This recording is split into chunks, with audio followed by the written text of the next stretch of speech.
والله اول حاجه الحمد لله على الترشح، على الكاليفيكاسيون سورتو بعد ما ماتش صعيب.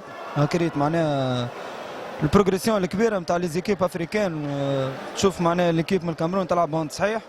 الحمد لله تو هنا كاليفيو دوزيام تور، مي تبقى اهم حاجه لينا كون نترشحوا في البلاصه الاولى معناها اللي تسمح لنا معناها باش نتقدموا اكثر في الادوار متقدمه ان شاء الله نتاع بطوله افريقيا. ونحن بحكم معناها ابطال افريقيا جايين لهنا باش ندافعوا على اللقب نتاعنا ونحافظوا على حظوظنا ان شاء الله.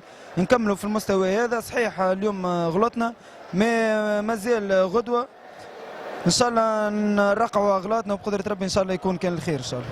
ما هي اسباب العوده البطيئه للفريق الافريقي في المباراه؟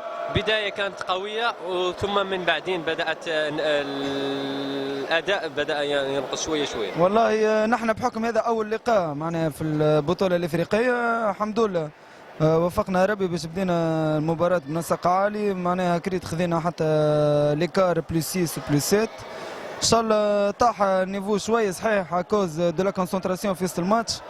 ان شاء الله نحاولوا نتفاداو الاغلاط هذه. ما انت تعرف ضد فريق كبير مثل فريق الزمالك او الاهلي او الترجي التونسي معناها هذوما معناها كيف ما نقولوا باش ينافسونا في البطوله الافريقيه كل غلطه بحسابها. ان شاء الله نتفاداو الاخطاء هذيا وبقدره ربي ان شاء الله يكون كان الخير ان شاء الله. كسؤال اخير، اداء الفرق الافريقيه في هذه البطوله؟ والله موجود تحسن كبير في الفرق الافريقيه.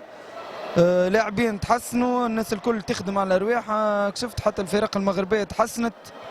وداد الممثل في وداد سماره وهلال الناظور ان شاء الله نشوفوا عرس افريقي باهي كيف ما نقولوا بالمغربيه مزيان بزاف بزاف بزاف ان شاء الله. عربي افريقي مغربي تونسي او مغربي مصري ان شاء الله. ان شاء الله. عايش بارك الله.